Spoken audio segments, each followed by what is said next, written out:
Welcome to Let's Talk Space Medicine. I'm Kyle Anderson, your medical student, space nerd host. For your listening entertainment, I gather my other medically inclined space nerd friends to talk all things space medicine. With our powers combined, we hope to explore and entertain the medical questions that stand between us and the stars. During today's orbit, I talked with Dr. Mark Rosenberg, a neurology resident at the Medical University of South Carolina, who has done some recent work on neurology in space. Hope you enjoy.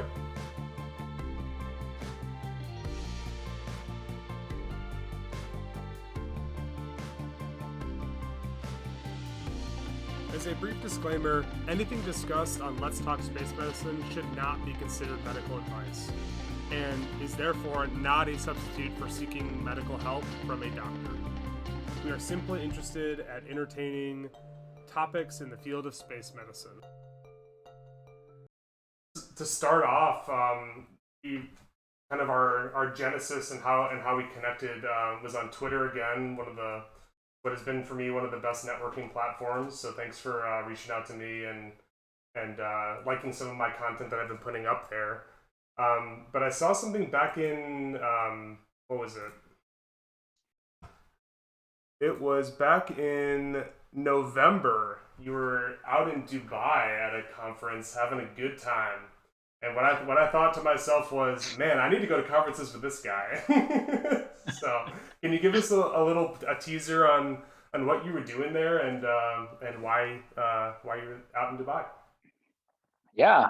So since pretty much the Cold War, the dawn of the Cold War, the scientists on the USSR side and the American side wanted to kind of bridge the political gap that existed.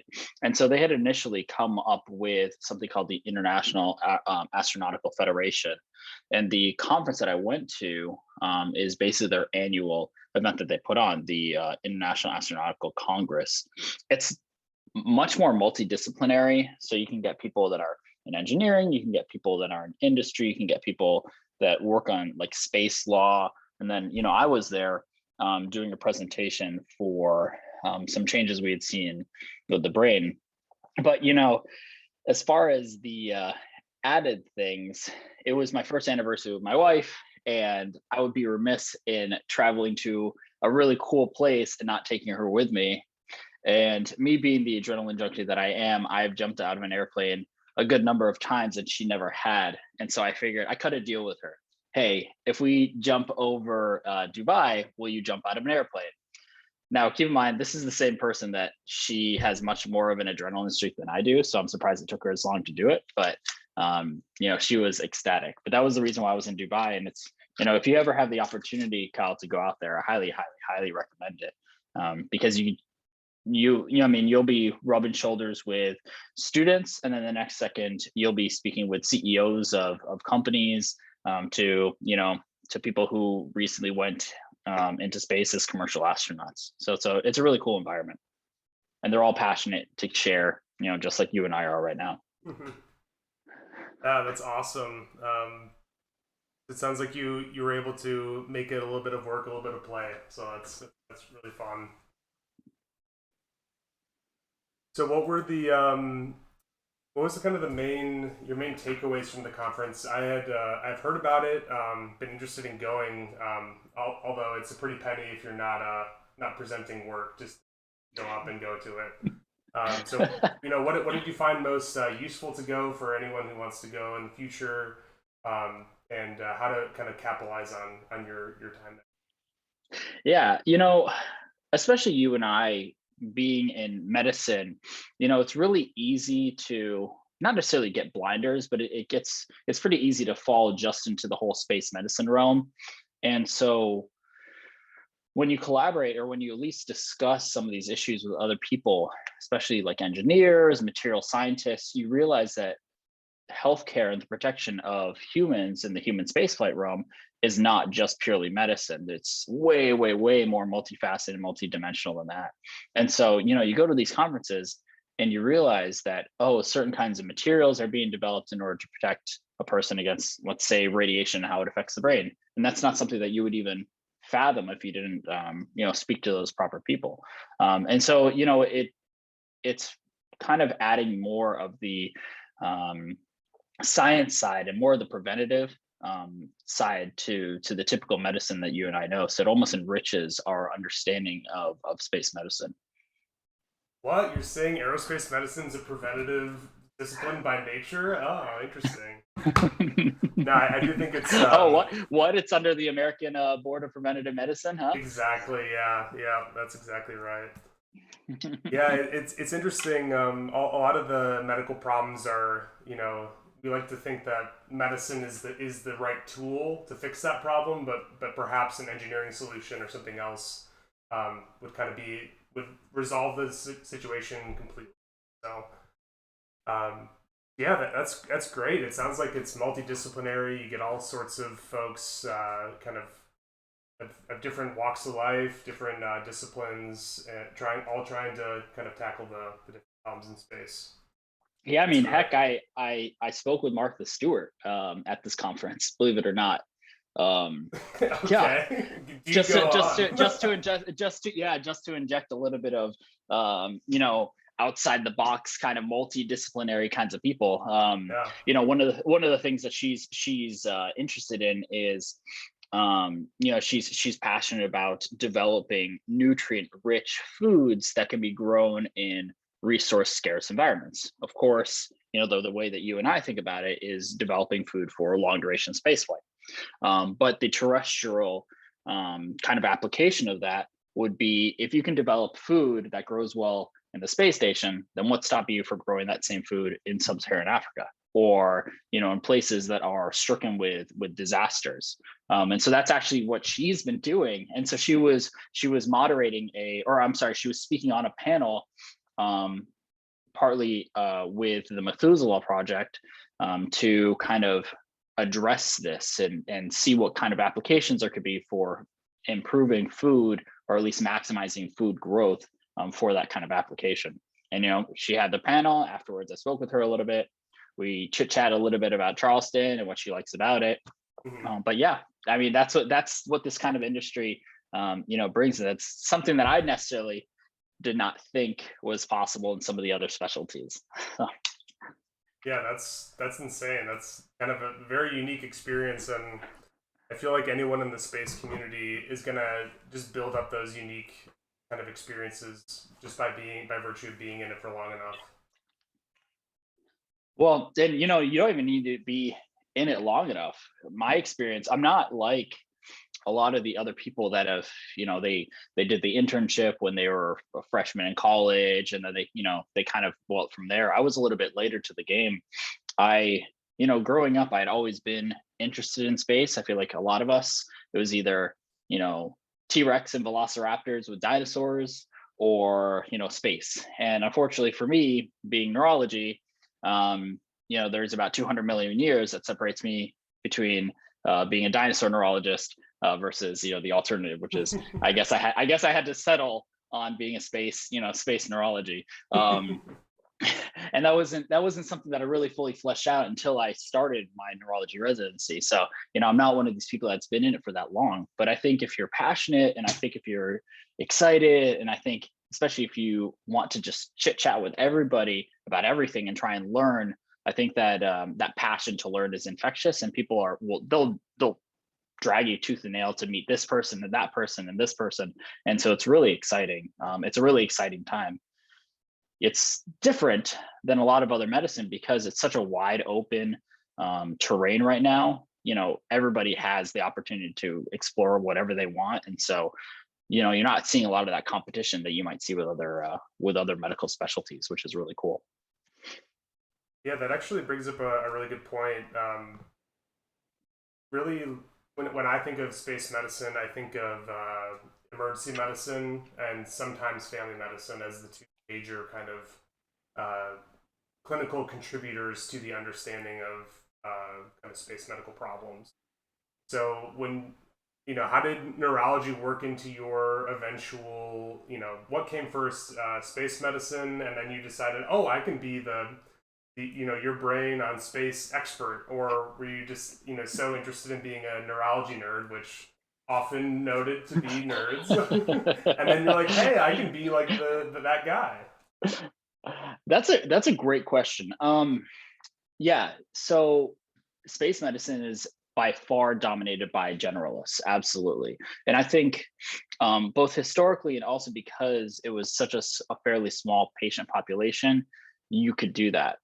But as you and I both know, it's kind of like percolating under the surface right now. Like this specialty is going to boil over. And I think we're going to transition soon enough into actually having specialists. You're going to have, I don't know, I guess like an astrocardiologist, and you're going to have like, they focus on, the changes of fluid dynamics on the heart, or you're going to have maybe like an astrogastroenterologist. We're going to see how the gut biome changes and what that subsequently does to the physiology of the GI tract. I mean, I think with more people, especially people who aren't peak of the health, like top of the top kind of fitness people going into space, we're going to have a better understanding of each system. And emergency docs, they're wizards. I mean, the stuff that these guys can pull out, especially at a moment's notice, is amazing. But I think just as the science is going to progress, you're going to have people that just kind of fall into the niche. And me, I didn't fully understand the depth of this specialty until I was in my neurology residency. And so I definitely, and when I was doing neurology, I was like, this is something that's really cool, but I don't know exactly what within neurology I want to do. But as soon as I found this, I went to it. And with all due respect, I have to reserve the brain on space person to my mentor, Dr. Roberts, who she's been working with NASA in some capacity or another for the past 30 some odd years. So she's definitely the person, and she's got publications in JAMA and New England Journal. She's worked as an expert scientist for years and years and years. So I've been privileged in that regard too. Yeah. So sounds like your PI, Donna Roberts, right? Dr. Donna Roberts. She seems like she's been in the world of space medicine for a long time. And so did you happen to match at the perfect, neurology residency? Like this seems like some kind of like miracle. This seems like just serendipity struck, something like that. I mean, I guess so, but I yeah, it was purely by chance. I do have to admit that, or fate, or like you said, serendipity. I had, when I first got interested, we had faculty mentors that were assigned to us, and this gentleman, he's an expert in Parkinson's, especially with deep brain stimulation. And he asked me, he's like, "What are you interested in?" And I said, "Well, it's probably something you haven't heard of." He's like, "Try me." And so I said, "Aerospace medicine." He's like, "Actually, I know exactly who you need to talk to." And I said, "I don't believe you. There's no way." And sure enough, we sent out an email. This is probably like 5 p.m. I get an email response at 2 a.m. from her, and me, because I'm a resident, I never sleep. She sends me an email at 2 a.m. and I respond shortly afterwards, "Why are you awake?" And she said, "Oh, yeah, I was just speaking with some of my colleagues from Russia." And I was like, done, locked in. This is what I want to do. Like the opportunity to collaborate with that across any kind of, nation's boundaries in a specialty in real time was super cool. And yeah, I mean, she's one of the people that's been opening doors. But I'm sure, as you know as well, Kyle, like there's, when you find the right people that share that passion, they'll show you everything, which is really cool again about this specialty. Yeah, it's definitely something I didn't realize that a lot of the work that NASA does in terms of like where do you find space medicine occurring? The reason that I made this podcast was I really didn't know. I knew that it existed, but I didn't know where it was, where it lived, where were people talking about it. And so I made the podcast in an effort to help network, but also provide a place for people to talk. But essentially, I found out that a lot of the research that happens is funded by NASA, but occurs anywhere around the country that say you're a brain expert, say you're a bone expert. NASA contracts with them and says, "Hey, you want to run a study that is relevant to space? Here's some money. Go run the study." So it doesn't occur like in Houston or at Johnson Space Center necessarily. I mean, I'm sure it does a little bit. I Yeah, always thought that was kind of a disconnect. Yeah, go ahead. Yeah. One of the other docs that I've spoken quite heavily with, and he's another lifelong person. He said to him, especially over the past decade or so, he's seen that NASA is almost feel more of like an NIH type role, where of course people go to the NIH and they'll do internships or they'll do research at NIH, but it's much more that they have just a wealth of kind of funds that they can allocate as deemed to provide that kind of research. And I mean, people are like, how are you doing NASA research in Charleston? I mean, Yeah, exactly. it's on the other side of the country, right? But it's, thanks to the beauty of technology and imaging modalities and the availability and also the collaboration and sharing of data, you can do research anywhere in the world. Yeah, that's crazy. Yeah, I think it's NASA seems like, you made the comparison of NIH to NASA, and my limited understanding of applying to grants from the NIH,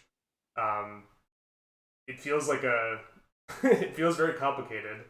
And then for the people that have applied to NASA funding, it feels like it's 5 or 10 times more complicated. And I'm actually curious to hear if you're if you know if your personal experience or other people that have experienced applying for funding for NASA, like how that is. Yeah, it's tough because you are naturally us being focused on preventative measures. We have to look at a patient population where there is a challenge, right? Because if I'm doing research on patients that have cancer, their livelihood isn't reliant upon the results, right, of whatever study that may be. And so, that is something that it's always you have to. It's almost like a bitter pill to swallow, because obviously we want to know more about the human body and what it does in space, but typically most career astronauts aren't just going up once, or at least they don't plan to go up just once. And that's why I think, particularly like with the Inspiration 4 mission, and you and I can talk about that because I met all those folks too. The Inspiration 4 mission, part of the beauty of it is because now that you have civilian astronauts, they're happy to volunteer their biometric data, because this isn't going to affect their day job. This, they get to go up, they get to experience, the beauties of low Earth orbit, and they're able to undergo the physiologic changes, but they get to go home to their day jobs. And so they're more than happy to volunteer their data. So that's an extra level of complication when you do apply to NASA grants, because, you always have to kind of think about that as well. Is the science going to be not only sound, but is it something that you're not going to hit too many roadblocks in trying to accomplish? And I think that will probably get better with time as more people go into space, especially as the trips in space get longer and longer. Not these 4-minute, tourist things, but once Axiom goes up and people are spending longer durations, I think that's something that we'll be able to tap in more. So could get better, could get harder, not sure. Yeah, that's actually really kind of strikes me. It seems like you noted like a change in like the doctor-patient relationship, essentially, or like the subject and scientist relationship, saying, I'm threatening your day job, but potentially by these results. And that's something I had never considered before, because I always thought, or I guess naively thought, that astronauts, they're the guinea pigs when they kind of sign up to go to space. You can kind of do most things. They're gonna want to consent to a study that studies bone loss or brain changes. But yeah, I mean, obviously it's voluntary. You're not gonna force this upon them. And it's really interesting that you kind of note a difference in the approach to research from civilian astronauts, because it's not their day job, as you said. This is really interesting to me. Yeah, and I think it's a double-edged sword, right? Because the more that we know about these conditions, probably the more we're going to know about how permanent they are, right? Like I think maybe not so much with SANS, because plus minus about the temporality of how long the symptoms last, but like with the bone density stuff, we know pretty well that it comes back with time. And so I don't think there's going to be hurdles with that.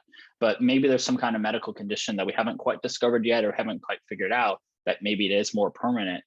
Could that potentially cause some kind of operational risk moving forward? In which case, I think it would probably be pretty challenging to get a study done in that regard, at least on the the career astronauts.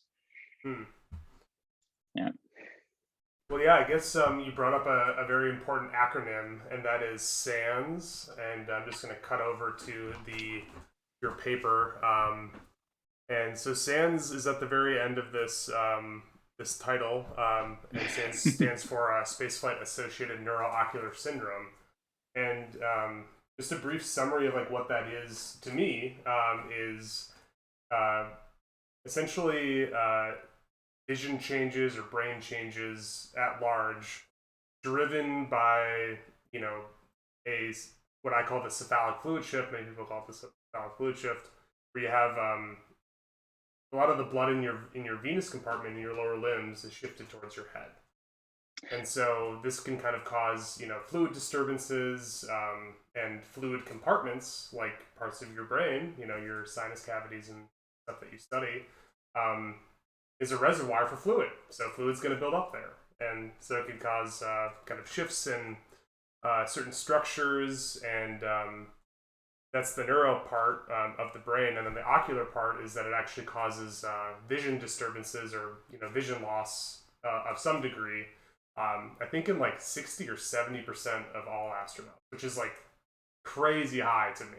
I don't know. That's NASA. That's NASA astronauts. Yeah. Yeah. So, and what you mean by that is like maybe it's worse in civilian. Is that what you're getting at? Yeah, maybe in the Roscosmos hasn't really reported their SANS rate, so we don't know. At least per them, it's not as highly seen, which is obviously an area of hot research right now. But anyways, please continue. I just wanted to introduce the paper a little bit. Sure. So the full title is Comparison of Dural Venous Sinus Volumes Before and After Flight in Astronauts with and Without SANS. So I thought this was a really nice study. Again, done by yourself, first author. Heck yeah, that's awesome. And then Donna Roberts, the senior PI. And this work was done, again, at the Medical University of South Carolina. So it seems like you all have a nice research group to be able to just continue to do these neuro studies. I think there were a couple others that I've seen recently in the past year or two. Yeah, our little cohort, we're comprised of neurologists, neuroradiologists, neurosurgeons, and we have a neuro-ophthalmologist as well. So it's a nice little solid cohort to just kind of keep on hammering some of these issues and try and better clarify what's going on. Yeah. So kind of part of this show is a debate, and or at least I like to not just document what is SANS and how is it changing things, and but what do we do about it, and what's the current underlying mechanism. And so when I brought up my definition of SANS, I kind of went through my thinking of it. Mm-hmm. Was any of that wrong? Is there a debate on on SANS? What's causing it? What is? You can go through the paper, so but I'm kind of curious. Yeah, so there is very much so a debate on SANS. As far as the underlying pathophysiology, we don't know. One would think, and it makes sense, but we don't know if truly a caudal fluid shift is the cause of SANS. Now, of course, the puffy face, chicken leg syndrome. We know that's from fluid shifting, and we know that there is third spacing associated with it. But there is other studies that show that maybe the Frank Starling law isn't as much into play as we see with SANS. So Frank Starling is kind of just echoing what you're saying, that of course our skull is hard and rigid, and so you put more stuff in, that's going to cause things to come out in places that we don't necessarily want them to. And with our skull, there's only a couple of places that could be either the foramen magnum, or where the optic artery, optic nerve, and optic vein kind of come out behind the eyes, or of course where the acoustic meatus and all that kind of stuff is. But we don't know if there are significant changes in pressure. The closest that we've gotten to directly observing that is there was a cohort of about 12 people that had these devices called Ommaya reservoirs placed. An Ommaya reservoir is an intracranial port, basically, where chemotherapy is injected. And so there were these patients that had brain cancer, had these Ommaya ports placed, had them left in, that they got on parabolic flight, and they were able to kind of measure some of their pressure like that. But we haven't actually measured, especially in true microgravity, what's happening exactly with the fluids in the brain. On top of that as well, and this is a factor that a lot of people sometimes dismiss. It's not purely microgravity, but also the load of the muscles as well, right? The muscles have a weight. Even in parabolic or terrestrial or head down models, you still have the muscle weight that's there, but in true microgravity, you don't. So that's something, that we really haven't in vivo been able to measure.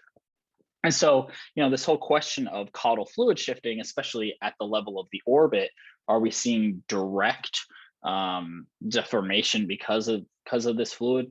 Not quite sure. And that's part of the reason why, this paper wanted to explore a little bit more complex than something like that. SANS, it's prior to this past year, was a diagnosis made by signs and symptoms. And it was largely 4 plus minus another, symptom. And that was, you could see retinal changes. In that, you would see some kind of retinal injury. You could see choroidal folds. You could see globoidal flattening. You could see diopter changes. So you actually need glasses. Or you need some kind of corrective lenses, which we know is a thing that astronauts typically carry with them, space augmentation glasses. And then plus minus this whole question of pressure. And so it wasn't, it's if you see either on like fundoscopic exam, one of the findings, then, strongly concerning for SANS, or if they're complaining of vision changes, then, strongly concerning for SANS. And that's what we would see. Either these folks would have changes of vision, or during fundoscopic examination while in space, they would have optic disc edema, or you'd see the retinal changes. So those are that's kind of where we're at with SANS right now, and it's a hotly debated topic, especially because while not necessarily for low Earth orbit or even for the moon, NASA has kind of stratified further understanding of SANS as a high risk for us traveling to Mars. And the suspicion is, if there is a dose dependency component of it, the longer you're in space, the worse you develop it, then obviously a 3-year mission there and back is going to be pretty debilitating as far as your eyes go. So. Yeah, and vision is like how we live and work and understand our surroundings, especially in the unfamiliar circumstances of a spacecraft or something. Like, gotta see. it's very straightforward to me. It's like, oh, we have a really hard time seeing by the increased dose of being in space. It could get much worse. It's like, can't see. This is a big problem. Makes sense. I liked I'm not sure if you've seen the show on Netflix with Hilary Swank called Away, but I like that. If you haven't, I highly recommend it, because I don't want to spoil things, but one of the major villains in this show is one of the astronauts developing this condition. And just how completely changes the dynamic of how the crew interacts, especially because it's basically a planned trip it's like a multinational trip to Mars. And so it's, if one person gets debilitated, how do the other people kind of pick up their tasks, especially with such specialized skills that each person has, how critical it is to lose your vision. So it's it's not something that we just need to imagine. Hollywood already did it for us. Now, of course, that is very, very, very dramatic and everything like that. But it just, it is a little curious that people are seeing that and kind of taking it to the extreme. Yeah. So, I guess kind of a follow-up question about, you said that, fluid can accumulate in these particular areas. One of the, things that comes to mind is this increase in intracranial pressure. And Right. you said, like, some group of 12 people had been given essentially like a shunt. Is that right? Yeah. Basically, So yeah. is this something like, first, like, would you suspect that astronauts have increased ICP in orbit? And is this something that's like, is this something that we should think about a shunt as a preventative measure? It's a very like it's a very like it's a very drastic thing to do, but if it's going to prevent it, then I can see some validity for it. Yeah. So no, great question. In 2017, our cohort, Dr. Roberts was the primary author on a paper that basically looked at MRI changes in astronauts before and after long duration spaceflight, particularly ventricular size, and looking at the quadrigeminal part of the brain as well as the lateral ventricles. And the thought was at the time that you would have increase intracranial pressure would cause these structures to get smaller, right? Because there's something else that's a space occupying, well, not a lesion, but a space occupying mass in the form of fluid. But actually, the ventricles got larger, and a lot of these structures actually got larger, which is suggestive of the actual ventricular size or the pressure of the ventricles overcoming whatever kind of space there would be coming through. And when we developed this paper, it was under the same impression. Okay, again, going against the common convention that increased pressure would result in veins getting smaller. But looking at some of the changes that we've seen especially with the ultrasound study, and this weird aberrant blood flow with either stagnation or retrograde blood flow through the IJs, is there a possibility of that the sinuses are getting larger as well? And that was kind of our approach heading into this paper. And sure enough, the astronauts that had the signs or the symptoms of SANS reported outside of what the venograms had demonstrated a significantly larger change in the diameters of their dural vein, their dural venous sinuses compared to the ones that didn't. And so, it's weird because again, it's arguing against this increased flow to the brain. So if that's the case, then where's the pressure, right? If it's not in if okay, maybe it's in the ventricles, but we don't know, and that's not causing necessarily compression of the actual brain itself, and it's not in the veins, then where is this supposed caudal fluid shift that everybody keeps talking about? And again, until we literally have an astronaut in space with an LP needle in his back and a manometer, we're not going to necessarily know what's truly going on with the pressure.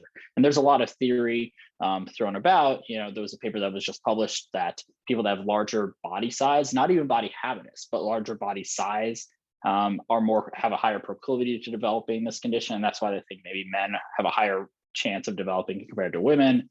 There's all these different factors that just purely a caudal fluid shifting, while it follows the adage of Occam's razor, might not be as simple as we think. And that's why we're researching it still as aggressively as we are. And so the larger body size, is that where you kind of got the logic of muscle mass playing a role, like the muscle weighing you down kind of thing? Is that where that came from? Yeah, and I've spoken with a gentleman who he's a physician, but he's also an astronaut about this same thing. He was actually, him and I have gotten into some great debates, and he's the one that actually talked about this. And it's like, oh man, I didn't even think about that, but he's totally right. It's something that we just kind of dismiss, but the actual compression of it, I mean, we use it to get blood, to pump blood out of our feet, right? Our calves are super important to get blood by the pumping action of it. So why isn't this something that we're taking into more consideration? And so, I think people are starting to realize that maybe it's not as simplistic as we once previously thought. Yeah, that's if only things were simple. I guess then they wouldn't be as interesting as these kind of complicated questions. Yeah. And to get to your second point, as far as long term, I don't disagree with that sentiment. I mean, the thought of doing a preventative appendectomy has been thrown around for, decades. And so if we know that there's a phenomenon, even if we can't guarantee that it's going to happen, but we're at least seeing it maybe half of astronauts, and who knows how many with taikonauts or cosmonauts. Do we need to address it? I don't think it's a terrible idea. I think the best way to think about it for me at least is this condition. It's similar to a terrestrial analog called idiopathic intracranial hypertension. Now, with idiopathic intracranial hypertension, I mean, we do know that those patients do have increased pressure, hence the diagnosis. But they do undergo similar anatomical changes that these astronauts that have SANS also undergo. They get the globoidal deformation. They obviously get the vision changes associated with it. The pattern of the choroidal fold flattening or the choroidal fold formation is different. It's not as obvious. It's not as readily present as it is with SANS astronauts. So I know that there's a slight delineation. And then the optic disc edema, the pattern, the layer that's more affected. I think, and I need to check, but I believe with IH, it's a little bit more anterior compared to with SANS. It could be the other way around, but in any case, it's the closest thing we've got. And so with those patients, the two big ways that we can treat it outside of pharmacologics is either getting a shunt or something called an optic nerve sheath fenestration. And an optic nerve sheath fenestration is basically that. So the optic nerve has a connective tissue kind of layer around it, and they'll make a small fenestration, they'll make a small hole that will allow for some of that pressure to kind of get displaced elsewhere. And so it won't cause as much of a pressure on the back of the eye. And for these patients, while it doesn't really treat the increased intracranial pressure, so they can still have the headaches and all the symptoms associated with it, it does spare them, or at least abate the progression of progressive vision loss that can be seen in these really, really refractory cases. And so, that's something to consider if, an ONFS or maybe a shunt might be considered. I think it falls in the same argument or the same vein as doing a preventative appendectomy. The problem is, though, is that with those folks, you treat them with acetazolamide, which you and I both know acetazolamide can do some funny things to the kidneys, one of which is, increased risk for potential, stone formation, certain type of stone formation, which we also know is a big problem that, that astronauts will oftentimes, astronaut candidates will either be grounded for, or, people will be selected not to be astronauts because of it. So. Yeah, but we'll just fix that bone problem. We'll just, we'll fix, the bones from liberating too much calcium in the first place. We got that. That's easy. Yeah, first things first. So in reading your paper, I had a couple other questions. So one thing that kind of came to mind is that kind of the role of the arachnoid granulations, like the drain, like something that absorbs this fluid, they can kind of go awry in inflammatory conditions where they can stop working. Is there any thinking about, how good the drain is working in this circumstance, the arachnoid granulation? Well, I guess, the tie-in with the arachnoid granulations is, would we see changes in the ventricles, right? Mm-hmm. Because that's ultimately going to be, the big thing. So I guess, you could overlap these patients that have, or astronauts that have had venograms with, MRIs to see ventricular changes. And if you've seen a ventricular change that kind of corresponds accordingly with dural-venous changes, well, then maybe that is suggesting a one-to-one, versus if there is some kind of mismatch, then maybe there is a problem. The theory that we had proposed in this paper was, dural veins, they are pretty rigid. They're not as loosey-goosey as our typical veins are outside of our skull. And a large part of that is because it's sandwiched between all these thick layers of connective tissue. Not only that, it's also attached to the bone, but it's brain on one side and dura on the other, and then vessels on one side, and it's not just these kind of weak little things. So the question is, why is it kind of acting more floppy?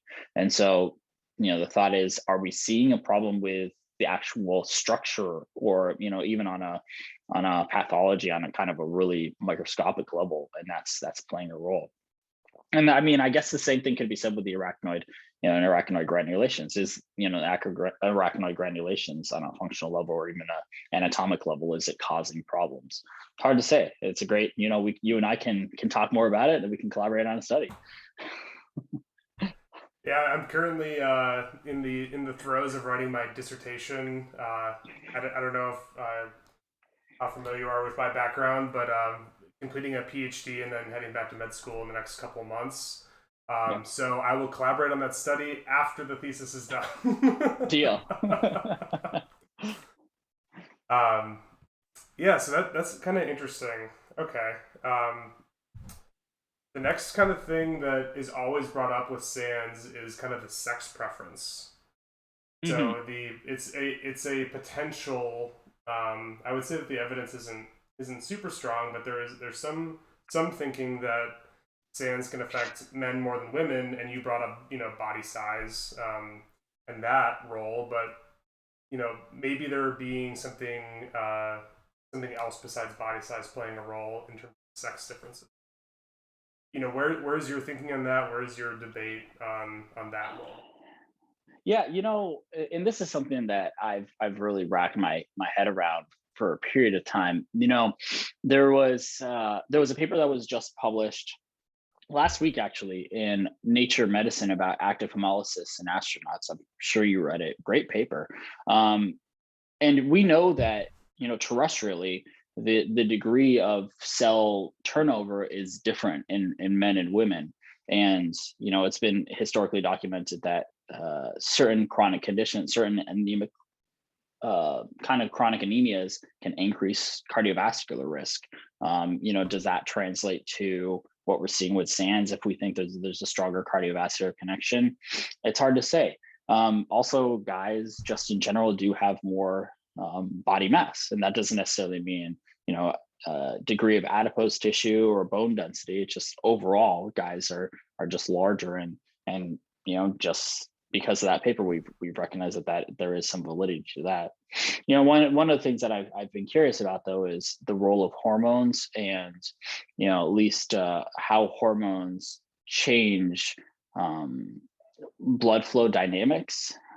For example, pregnant women, we know that they're a little bit more prone to developing blood clots and whatnot, because the estrogen, and that increases the viscosity of blood and whatnot. So I think that's an area that requires further exploration, is what kind of hormonal changes there are as well. It's hard to say, but at least looking at our paper, we did have much more of a degree of guys, and I think across the board with the SANS papers, guys have a higher degree of developing SANS, and I think it's just another area that we have to explore a little bit more and kind of further elucidate.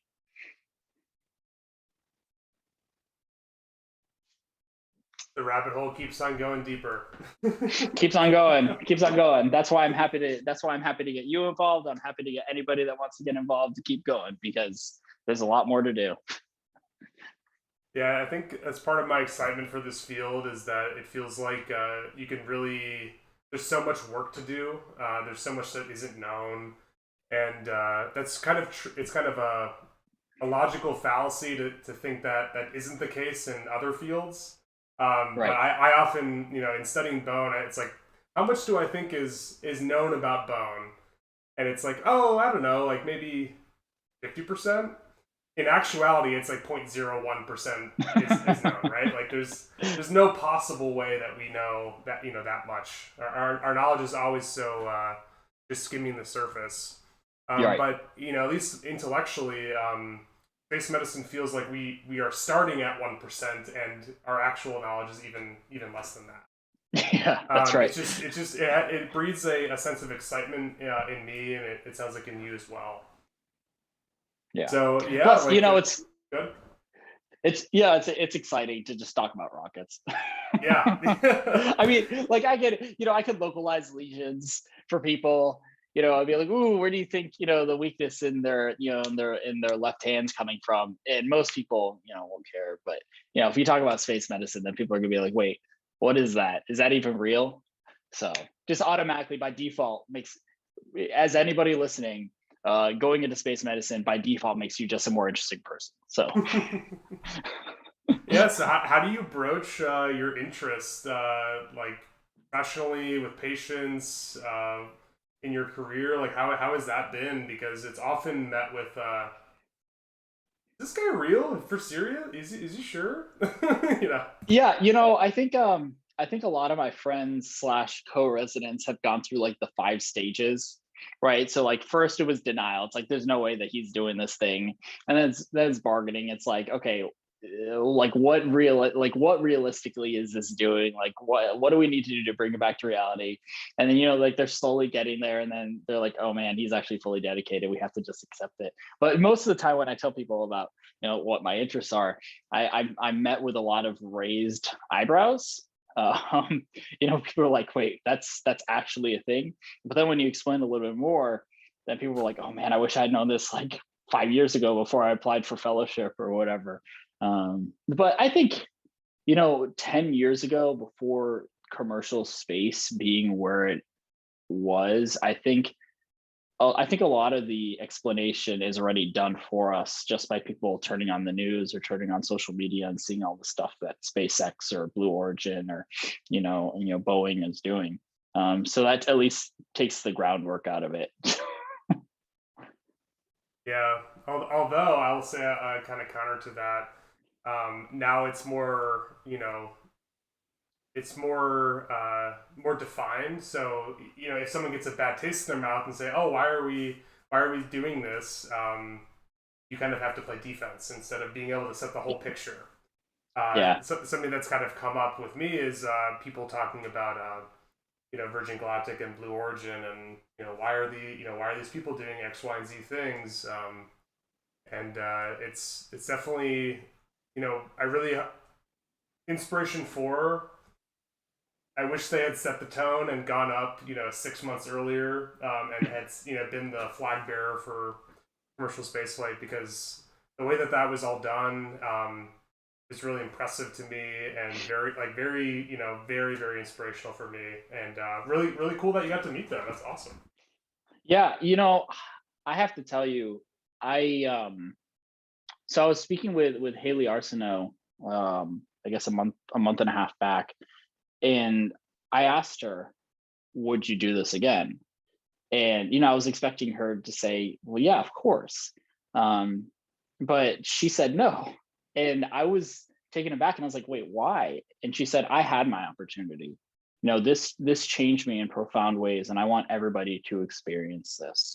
And for someone that has gone through what she has gone through to say something that was so sobering, it really left a huge impression. And the thing is, she's not the only one. All the rest of the crew are seriously, they're badasses. Like the way that their whole perspective on everything, and the fact that they're what I would assume is as humble as they are now, from before all of this, before they had their meteoric rise of fame, is even more of a kind of a talking point of what this industry brings, and what it potentially means. And so anybody that says, well, you're in cahoots with these billionaires that they just want to escape Earth, I mean, it's not that. at the end of the day, science is the way moving forward. And whatever we can do to get more people interested in science, whatever we can do to make science more glamorous, I think is going to portend better for the fate of humanity. Because ultimately, a lot of the technology that you and I study, a lot of technology that you and I rely on for diagnosis of patients was developed in the Apollo era. And that was using analog calculators that, our phone now has literally five times the power, five times the power of a room full of computers in our pocket. And so the kind of technology that we could accomplish now, especially with some medical translation, I can't even begin to fathom. And the more experimentation we're going to do, the more we're going to understand about the human body. So, you can do both. You can care about Earth and you can care about the stars, because at the end of the day, it's all about humanity.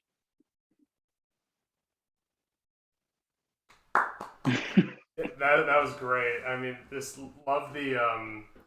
I love hearing things that I put in lesser words in my own head. I haven't said it as eloquently, perhaps, but yeah, just like that feeling, pushing humanity forward, just being like a beacon of hope in a what are we gonna do as a human species? Like, what are we gonna do?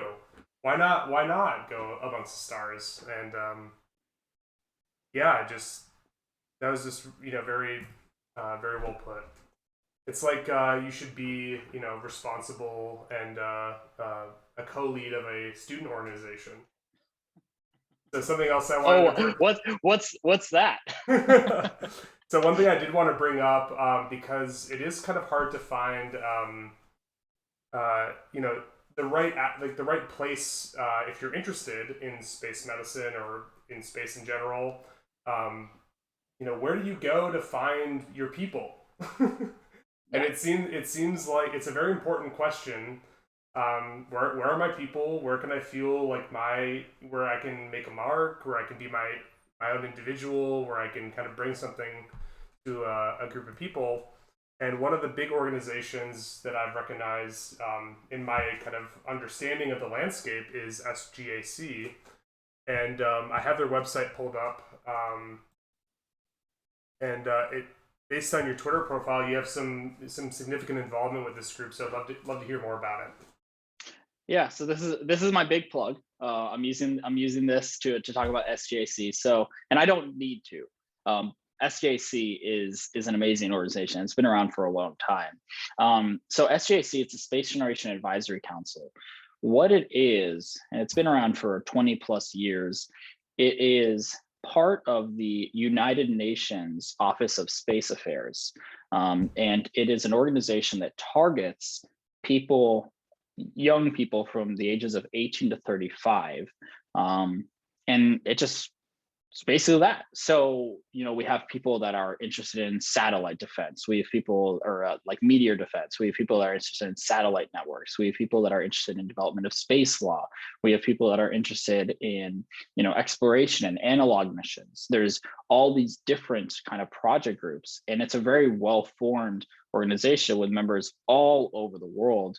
And they have meetings all over the world, all the time, depending on which continent you're on, with massive support. It's a great place, like you and I are discussing before about this International Astronautical Congress. It's a place where you can really share ideas at a much more casual level, and you can kind of spitball with people about ideas that you may have. And they, the availability and the access of people that exist outside of your learned philosophy can inject a lot of novel ideas to help kind of grow and cultivate. And this is a great platform that we have, that we can collaborate with people. And fortunately, because of the generosity of some of our corporate sponsors, including Blue Origin, we were a recipient of one of their $1 million prizes this past year. We've been able to kind of take it to the next level. And as you can see, we've got tons of different project groups. We have tons of different events. The project group that I am one of the vice leads for, there's 4 of us. I have 2 leads, and myself and another person are the co-leads, or the co-vice leads, is the Space Medicine and Life Sciences project group. And so our focus is not just space medicine. and it's not just life sciences. It's kind of bridging between the two. And so what we like to do is, let's say there's an individual somewhere in, let's say a country in Africa, let's say, I don't know, Congo, for example, and they don't really have the opportunity to get involved with a lot of research, but they really, really want to. Through SGAC, they can speak with some people that they might be able to get plugged into a researcher, let's say in the UK, that has the need for those kinds of skills that they have. And so it's almost like a worldwide networking opportunity for people that want to do research, for people that want to speak with others, but more importantly, to make friends and kind of share this passion along the way, and further spread just this mission of making us a space generation. That's a great summary. It seems like it fulfills a very lofty goal, but fairly attainable in the age of internet communication. Connecting to people around the world, showing people how to connect, become involved in this ever growing sector. So Right. that's very, very cool. Kind of initiative, very cool group that you're a part of, and just thanks for your work. I don't know how much it takes up of your time, but you're probably already busy as a neurology resident, so I'm sure your efforts are very much appreciated in those people that you're able to help. Yeah, and I will say the group, it's free to join. It's very, very welcoming. So there's really no barrier to get involved, and we're always looking to fill new positions as we grow. So there's a space for everybody. That's great. You would hate to feel like getting involved in such a lofty or such a hopeful discipline as in space exploration for humanity would be a closed kind of, hey, not free and not kind of supportive of every individual coming to it, which makes me really happy that Haley, like, literally going to space made her more open rather than closed. So it just kind of supporting that evidence that I really hope that everyone gets an opportunity to go to space if they choose to in the future. Really think it's a good perspective shift and all of these things that can make us better humans. So.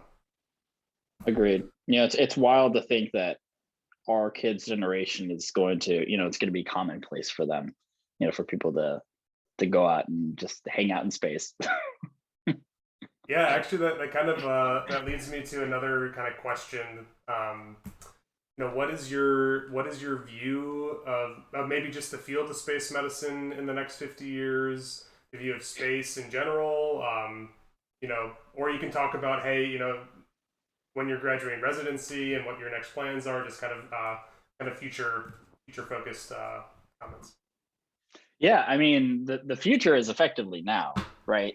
I mean, with Axiom developing their hotel and it going up in the next couple of years, I mean, there is, and we've already had people in space for the past 20 plus years, continuously. People hanging out in space is just going to become more and more and more common. And so as far as space medicine, you're going to have to diversify, just because you're going to have more people. And so I think the need for more flight surgeons or more aerospace medicine doctors is going to increase more and more and more, just as we naturally organically transition to low Earth orbit or beyond over the next coming decades or 100 years or so. And that's one of the things that I want to do, especially as being a neurologist or being a neurology resident, getting more into aerospace medicine and kind of further exploring and fleshing out what it could mean to be an aerospace neurologist, focusing on, of course, what the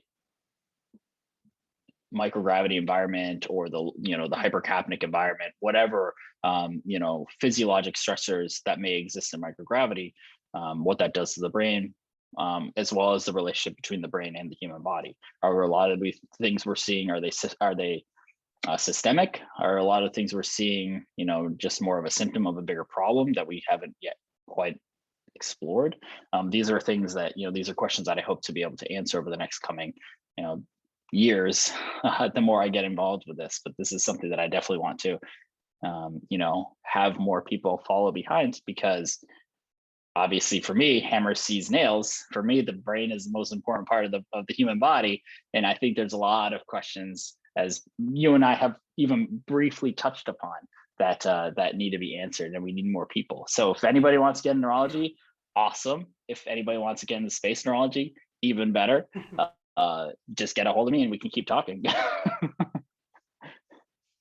It kind of leads me into a question of like, what's your medical wish list for what you want on the space station to take care of an astronaut as a neurologist that isn't there? So like, ultrasound is kind of like the big the big elephant in the, that's just like, hey, use ultrasound for everything. It's gonna solve everything. But what is missing that you want to see, or what's a technology that you kind of hope to have as a space neurologist in the future?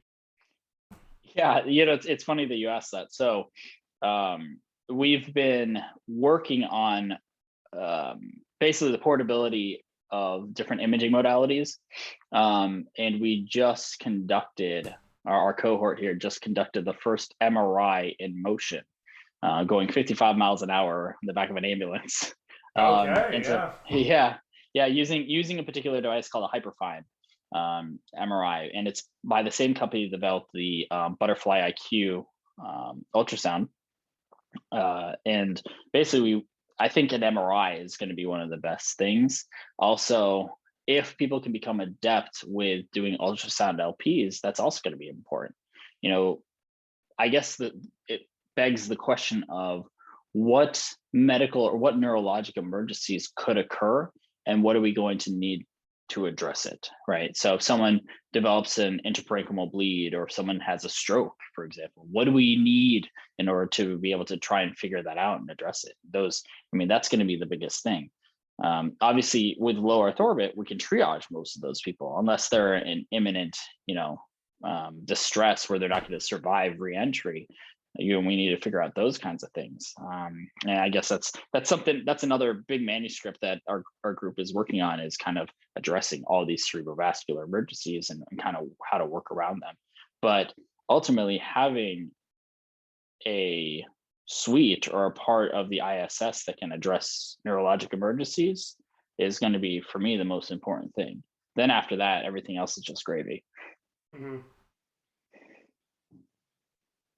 So having your own ISS segment for just space and brains, that'd be whatever.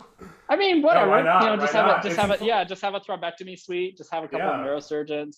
If we could have, depends on how futuristic we're thinking. We have tele robots that are able to do some endovascular procedures. If we can get the reception good enough and get the signal good enough, let's throw one of those up there too, and so they can do surgery, just telemetry. That's one of the privileges that we have at MUSC. Before COVID, we were one of the strongest tele-neuro programs in the country, because just from the sheer fact that so much of South Carolina is pretty rural, in order to best address, access to healthcare for those people. Take that to the max. What's the most tele you could do? Just have it be in space. So. Mm-hmm. Yeah, there was recently an article that was talking about the use of an autonomous surgical robot, or a surgical robot of some measure. And I'm not an expert in surgical robots by any means, but it almost felt like I'd rather just have another person there with a medical skill set's more adaptable. Do you think otherwise? It sounds like you would want, would you rather just have a person, or what's that like? So I'm by no means an expert on this matter. But what I can say is, from my limited experience, my understanding is, if, let's say, the machine malfunctions, or let's say the internet cuts out and you don't have someone there who is qualified, then it's done. You can't do much more. And so in order to do it, you would need someone that's qualified. But if you have someone there that's already qualified, then why would you go through the rigmarole of having a robot? So I think, I think logistically we have a lot more that we need to work out. Because I agree with you. And I have friends here that are, some of the neurosurgeon residents in my little cohort. They're like, yeah, just send me up instead. Which I don't blame them for that sentiment. Why send a robot if you can just send me? But neurosurgeons be neurosurgeons. Well, robots don't need life support and don't need to eat and etc. They do need power of different type. But... Yeah, that's true. So it sounds like you referred to a next article that you're working on. Are there any things that you can talk to me about? We are approaching orbit, have about 20 minutes left, so I'd like to hear kind of maybe your future work and anything else you want to bring up. Yeah, sure. So we are. We have more astronaut data, so we'll be expanding our previous dural venous sinus study to involve more people, and we're number crunching all that right now. So I would anticipate we'll get something out fairly soon, and now it's going to be one of the most direct extensions of the research that we're doing. But beyond that, we at MUSC really want to work on kind of solidifying our network here as being some of the brain folks, like you said. Brains in space is kind of, actually that's I believe that's my mentor, Dr. Roberts' Twitter handle, is Brains in Space. That's kind of what we want to work towards as being one of the places. And we have that opportunity.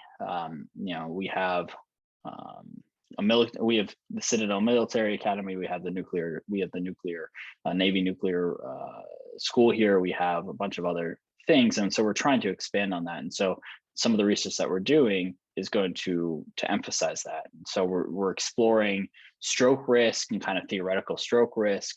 We're looking at potentially how hemolysis and how these other changes in blood can increase clot risk as well. But then of course, just further expanding this dural venous sinus phenomenon and how that might contribute more to SANS. So we have a couple of things kind of that we're working on, and it's an exciting time, and we're again welcome to collaborate and get more people involved. And any questions that anybody may have, we'd be happy to kind of flesh it out more.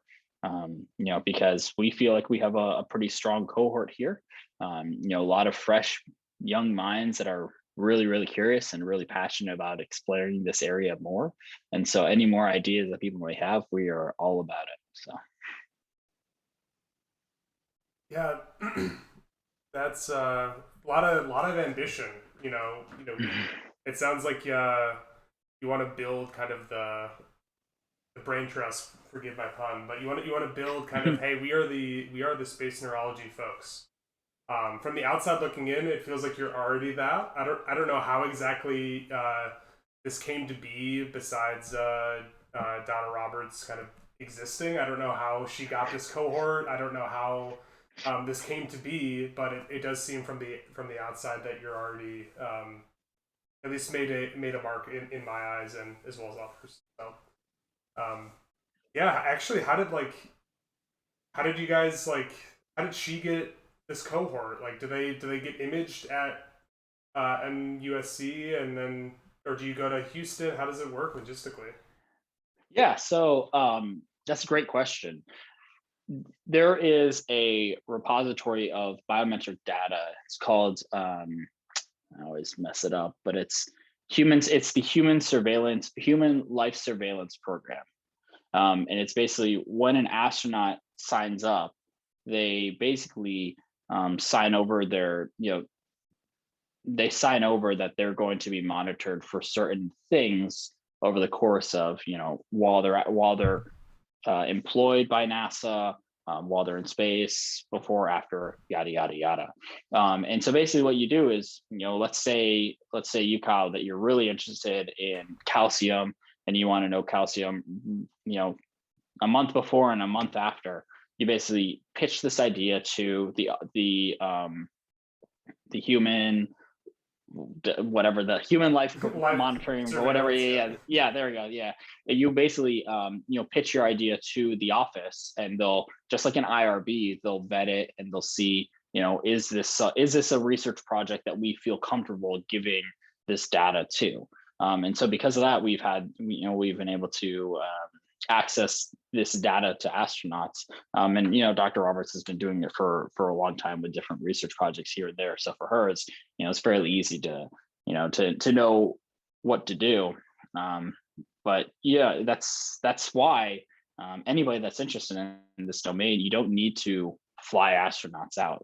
It's a little different from typical clinical medicine, where we have to run these, you have to run these trials, and you have to find the right patients, and then you have to consent the right patients, and et cetera, et cetera. It's a little bit different because you have that opportunity to kind of speak with a compiled resource and kind of go from there. Yeah, that sounds like that sounds amazing. I've been looking at the NASA Gene Lab, the open source kind of omics database. That is. Is that Chris Mason's stuff? I don't think it's his in particular. I think it's NASA's, like it's their core. But they have like an open source kind of well curated database of omics data of experiments that have gone up at the space station, and it's completely free to use. So it's very, very awesome. I can understand why this particular program that you're talking about isn't open source, because it's human data and should be protected. But yeah, this seems like the human equivalent of that kind of database. Well, and there's a whole bunch of data that's just sitting on a shelf before kind of the advent of digital storage, where especially look at the Skylab stuff and the early research, all that data exists. It just hasn't been, either it's just sitting there, or someone hasn't really transcribed it. So that's something that I would be hopeful for, because that's another a couple of decades of data that you could potentially compile into these studies. Yeah, take your N from like 12 to about 20 or 30. Exactly. Yeah, it's huge. When people asked me about the paper, I was like, yeah, we had an N that was like, I don't know, 14, 15, 16. They're like, that's it? I'm like, no. I mean, like, that's big. Were these public health folks, or who were you talking to? What was their discipline? Yeah, exactly. Public health folks, or just other people in neurology, or other people at my institution. But an N of teens is not what some of these people are used to when it's looking at multi-center, hundreds of thousands of patients kind of thing. Mm-hmm. But hey, I think that will get better with time as we have more people. Especially the people that are willing to give their information over. Yeah, I definitely think it's, it feels like every individual astronaut going to space, it feels like there's such an onus to provide medical data that it should be like built into the ticket. Hey, you're going to space, like, oh, you also get genome sequenced, opt in or opt out, and et cetera, et cetera. Yeah, I mean, I already signed all that away when I did 23andMe. So whatever, just let's do it. Let's keep going. Yep. Well, hey, looks like we are approaching orbit. Just want to give you kind of the floor to bring up anything else you'd like to talk about. Yeah, no. Again, I want to thank you with all your questions and everything. You've been really generous with your time, Kyle. I'm really happy to be involved with this whole community. Everybody's been so warm and welcoming, and I really want to extend that congeniality to as many people as possible. So if there's anybody that's interested in not only aerospace medicine, but particularly with how it involves the brain or the central nervous system, I have absolutely no problem with people reaching out to me. They can talk to me on Twitter. My handle is Mark Rosenberg, ROSENBERG, MD. And I'm more than happy to carry this conversation there. But if not, I hope to see a lot of you around, either at AMSRO or, even at IAC. I'm looking forward to seeing you present, Kyle, at one of those conferences one of these days. But yeah, happy to be here. Happy to bring this conversation forward and to be involved how I can be. Yeah, it's been such a pleasure to talk to you. Definitely learned a lot. One of the things that will stick with me is like your study design affects the day job of astronauts. That's still kind of, rattling around in my head. Just you have to be careful about what you're looking at and whether or not you're going to get people that are going to want to be a part of your study, and kind of the complexity of the study that is beyond the paper. So kind of the some of the thinking of body size we talked about, some of the thinking about other mechanisms for this kind of elusive term of SANS that like people like to throw out, that it's caused by the cephalic fluid shift, and well, hey, wait, it's actually not that simple. And so, yeah, very, very interested to hear. Was very interested to hear your thoughts and comments. We also talked about kind of your organization, the SGAC. Which seems like a very open and welcoming place for any other space nerds to get involved. If you're involved, and based on the just meeting you today, it seems like it's a community full of great people. So just really happy to make your connection. This podcast has really been a way for me to network, and just really happy to make your acquaintance. So thanks for coming on today. Yeah, thanks for having me. And with that, we will end our Orbit 11, where we talked about your brain on space. Thanks for tuning in.